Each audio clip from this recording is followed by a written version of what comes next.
quando uma das maiores séries da história teria seu filme finalmente gravado, um acidente catastrófico mudou a história de como os filmes seriam feitos dali em diante.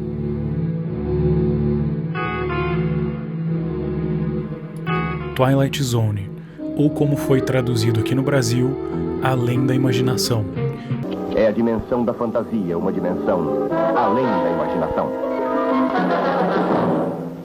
Foi uma das mais aclamadas séries de ficção científica que já existiu. Era o Black Mirror do século passado. Iniciada em 1959, teve 156 episódios até 1964. Em 1985, a série voltou. Fizeram um revival de Twilight Zone, que durou até 1989 e teve 65 episódios. Entre 2002 e 2003 foram mais 44 episódios, além de uma outra tentativa de retorno para a série entre 2019 e 2020, que produziu mais 20 episódios. A série original, da década de 50, influenciou e continua influenciando centenas de produções de terror e ficção científica, inclusive o já citado Black Mirror.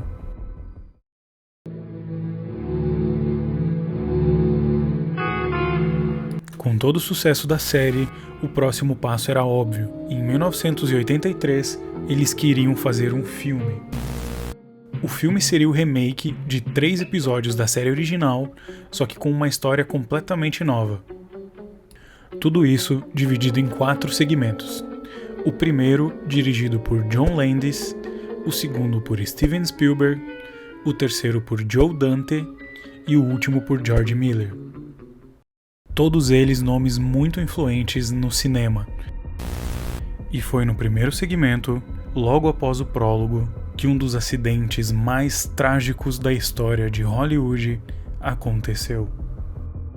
O ator Vic Morrow interpretava o Sr. William Connor, um homem raivoso e preconceituoso que estava enfurecido por ter perdido uma vaga de emprego para um judeu. Bebendo em um bar, ele desabafa com os amigos xingando várias minorias. Ao sair do bar, William percebe que a rua está diferente, parecendo muito uma cidade francesa durante a ocupação nazista na Segunda Guerra Mundial. Ele é parado por soldados nazistas que estranhamente o tratam como sendo um judeu. Ele escapa e sofre uma queda. Quando acorda, está prestes a ser linchado por um grupo da Ku Klux Klan, que tratam ele como se fosse um negro. E de novo, em outro lapso temporal, ele se vê numa floresta, sendo caçado por tropas estadunidenses no meio da Guerra do Vietnã, e que estranhamente tratam ele como vietnamita. E é justamente nessa parte onde William está salvando 2 crianças em uma cena de ação, tiroteio, arriscando a sua vida, atravessando um rio, que o que aconteceu mudou a forma de como os filmes seriam feitos.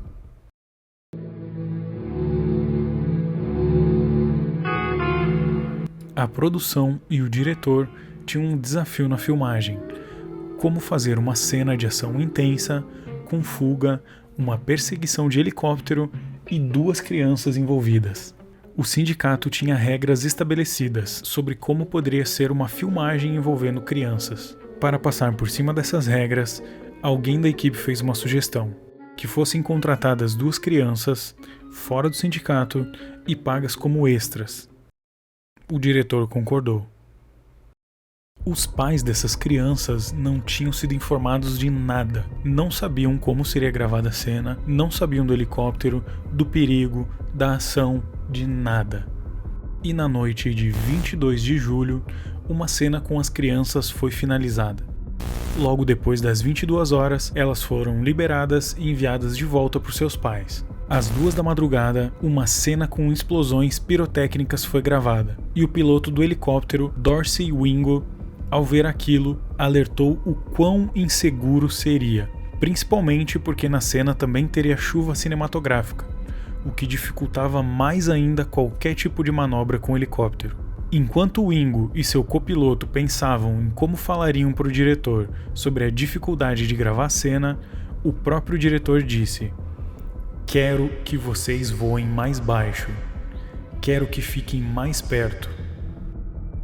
Os pilotos hesitaram, mas acabaram cedendo à pressão que o diretor fez sobre eles. O helicóptero era mais do que capaz de fazer aquelas manobras. Era um modelo que tinha sido usado na própria Guerra do Vietnã. Apesar da vasta experiência do piloto, a produção estava bem preocupada sobre a gravação dessa cena. Um dos integrantes até chegou a falar com o diretor sobre essa preocupação. O diretor só respondeu: "Você ainda não viu nada." A cena seria o seguinte: o helicóptero voaria a menos de 8 metros de altura, passando pelas explosões pirotécnicas, passaria por cima dos atores, pousaria na terra e então Morrow e as duas crianças fugiriam nele, como um clímax final da história.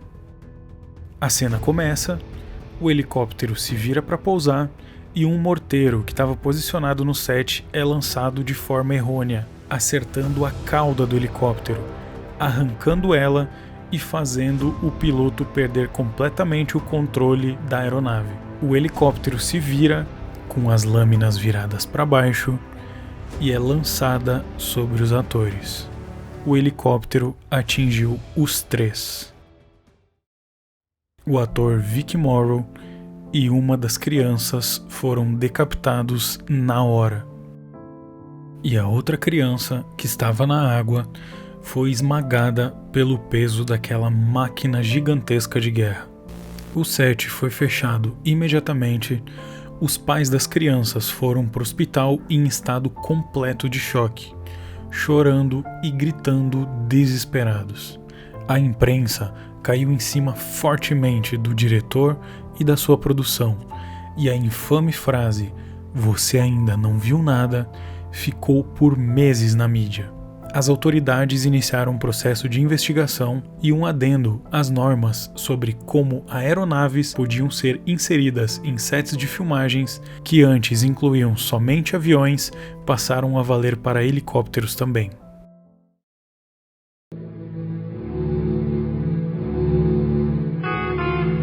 As consequências legais da tragédia resultaram num longo processo judicial que se estendeu por vários anos, envolvendo tanto ações civis como criminais contra os cineastas. Em 1986, 3 anos depois do acontecido, John Landis, o diretor, e 4 colaboradores foram levados ao tribunal sob acusações de negligência grave e homicídio involuntário. Durante o julgamento, o clima foi de extrema tensão, com o Ministério Público apresentando testemunhos de que Landis teria ignorado alertas importantes de segurança e ordenado que o helicóptero voasse mais baixo através de um megafone. A defesa alegou que o acidente foi uma fatalidade imprevisível, causada pela detonação dos efeitos especiais, e chegou a acusar os pais das crianças de não serem verdadeiros sobre o conhecimento dos riscos da gravação. No final de um julgamento que durou 9 meses, todos foram absolvidos das suas acusações criminais. Conta-se uma história de que o júri pode ter sido influenciado por um rumor de que Landis iria realizar um filme sobre o caso e que eles seriam convidados para participar, o que exigia que o diretor tivesse em liberdade. Apesar da absolvição na esfera criminal, as famílias das vítimas ainda assim conseguiram ter indenizações de vários milhões de dólares, através de acordos e processos civis.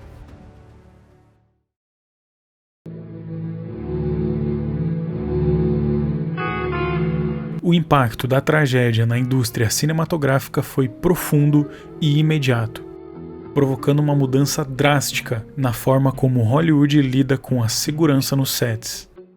O evento causou o fim definitivo da amizade entre Steven Spielberg e John Landis, com Spielberg falando publicamente que nenhum filme vale a vida de um ser humano e que os atores e equipes têm o direito e responsabilidade de interromper uma filmagem se sentirem que algo não é seguro. Além disso, o desastre forçou as autoridades e os sindicatos a criarem regulamentações muito mais rigorosas.